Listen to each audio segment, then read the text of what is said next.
તો કેમ છો મારા ભાઈઓ તમે કષ્ટ બોલતો બાબા કષ્ટ બોલતી તો ભાઈ આપણે પાછા ચાલુ કરી દીધું ફ્લિપકાર્ટમાં તો પછી આપણે ફ્લિપકાર્ટમાં લેવા જઈએ છીએ તમે જોઈ શકો છો કે મારું પાર્સલ કોઈનું લેવા જાઉં છું મેન માનો તો મને તો કારનો તો લહેરી જતો બચી ગયો પણ આપણે બચી ગયા આપણે બ્રેવ બોય છે કે બ્રેવ લોન્ડામાં તો બ્રાન્ડ તો કોણ મારા સોરી કામ કરો છે ને માણી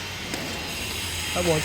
બિલ્ડિંગ બહુ મોટી હોય છે અહીંયા આગળ માના કરો બિલ્ડિંગ બહુ મોટી હોય છે પપ્પુ અહીંયા જવામાં બહુ તકલીફ પડે છે કારણ કે પગ લરી જાય છે મારા સમજો તમે મારા પગ લરી જાય છે એટલે આપણે શાંતિ જઈશું લિફ્ટ તો મળી ગઈ ચલો ભાઈ લિફ્ટ તો મળી ગઈ છે તો એની અંદર બેસી પણ જઈએ આપણે ક્યાં બોલ છું પબ્લિક કઈ હિંમત આની મારા તો આપણે જઈ ગયા છે લિફ્ટમાં તો આપણે જઈએ છીએ ઉપર શું કહેવું ઉપર નહીં બહુ નહીં ઉપર એટલે ખાલી લિફ્ટની ઉપર જઈએ છે ફ્લેટની ઉપર